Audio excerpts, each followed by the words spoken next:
Eta. The union of man ego and woman soul within a human being leads back to immortality. In the future, the higher self will be a human being on earth.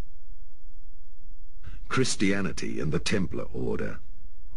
Each time it was written down, the true revelation of the divine was falsified, because every testament always represents an interpretation of that not experienced. This is how the world religions originated, with all their different sects, which strictly followed dead words to the letter, and were misled from generation to generation further away from the truth. After Christ's death, his words were wrongly interpreted also, and in parts purposely falsified. During the first century, great disappointment was felt within the first original Christian congregations, when part of the scriptures were falsely interpreted by the secret Hebrew brotherhoods, who stood on the side of the Romans. The Atlantean gospel of the life of the Essenes, Essena, which still includes the teachings of reincarnation, but excludes any interpretation of evil, led through the centuries to the strong division between heaven and hell. Peter, in his last days, recognized what had happened and asked to be hanged by his feet, symbolizing the world's confused situation. Back then, all his followers were only comforted by the knowledge that one day in the future, just before the return, they would be reborn in order to inherit the world. For a long time, Christianity and the secret lodges of the Brotherhood had entered the European royal courts, where various knightly brotherhoods went to look for their roots in the Holy Land. Crusaders from all the European countries started on their journey to the Holy Land.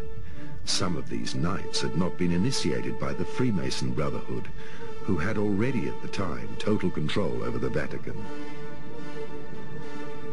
They were searching for the truth because they disagreed with the activities of the head of the church. Especially during the 11th century, German and Baltic crusaders traveled to Syria, where an old master, called the Elder of the Days, told them the whole truth about the Atlantean brother war of the priesthood castes.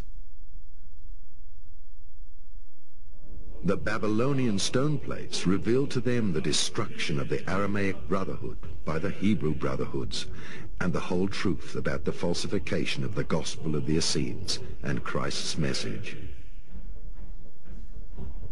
This led to an immediate split from Christianity, and a new order of Templars was founded. After their return, the Templars used their newfound knowledge of Atlantis and built the Grail castles throughout all European countries. They introduced the money system and enjoyed a high reputation. Later, they were persecuted by the church. The old lodges followed, and the Inquisition began. Some of the knights came to Vienna, Heilig and Kreuz, where they established several monasteries and castles on sacred geomantic energy sites, where they kept part of the knowledge in scriptures. For centuries, part of the Templars' knowledge was hidden in and around Vienna. After the Inquisition, the old brotherhoods again seized power in a new disguise. Part of the Freemasons and of the Illuminati were directly evolved from this Templar Brotherhood. At the turn of the century, there was a monk in Vienna, a member of the Templar Order, who did not quite fit into the picture of the Brotherhood. He left the Brotherhood and the monastery near Vienna, and took the name of Lance von Liebenfels. Previously, Lance von Liebenfels had been a spiritual member of the Order of the Holy Cross, and had written a work on a knight statue which stands on a monkey. This philosophy of one who stands on a monkey had an extraordinary impact on him, and this was also the core of the ideology. He believed that this knight who stands on top is a Templar, and that the Templars, the noble or heroic knights, were supposed to be in opposition to the ordinary humanity, which is represented by the monkey and which has to be crushed. Indeed, there would be a godlike human race and an animal human race. One should say in opposition to the animal human race. Lanz von Liebenfels mingled his Templar knowledge with the Bhagavad Gita translations, which describe the battle of the gods of Atlantis. Later, he taught specifically that the Aryan race of the Brotherhood was the god human beings, and that the Chandalan were the godless beings. They were involved in endless battles, as mentioned in the Indian mysticism.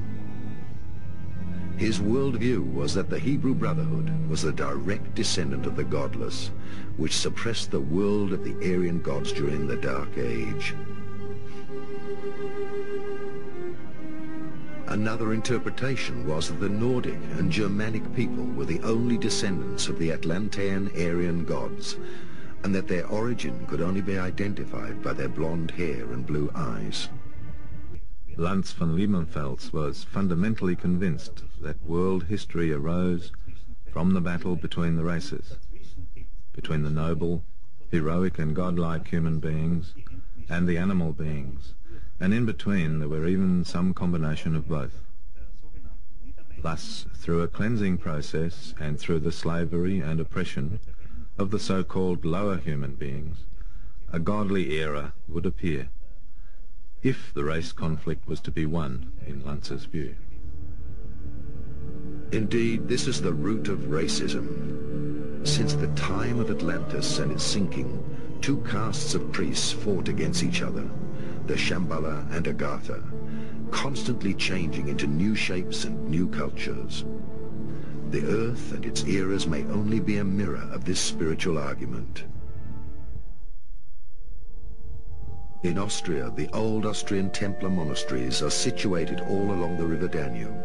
One of them stands in Branau, the birthplace of Adolf Hitler.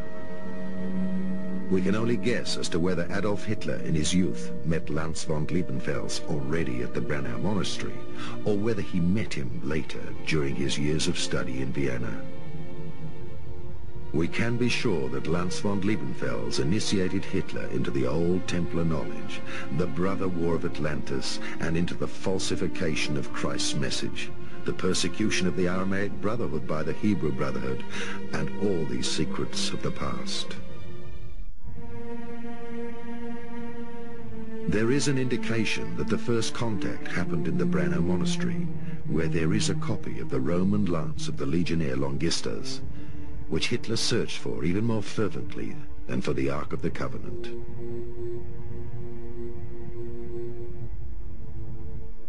The lance of Longistus was supposed to hold magical powers, as it had been thrust into Christ's heart.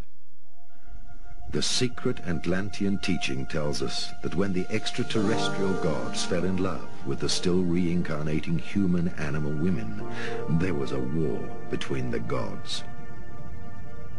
The dissidents, the fallen angels, were banished to become humans. The last remains of the fallen gods from Atlantis were the kings of the Indo-Aryan castes and priesthoods. These Aryan priesthoods were dispersed by the incoming black races of the subcontinents, and the era of the gods came to an end. For thousands of years, the god-humans from the stars were incarnating into humans, while the Indian scholars were still fighting over which of the descendants of the Aryan gods belonged to the animal-human race.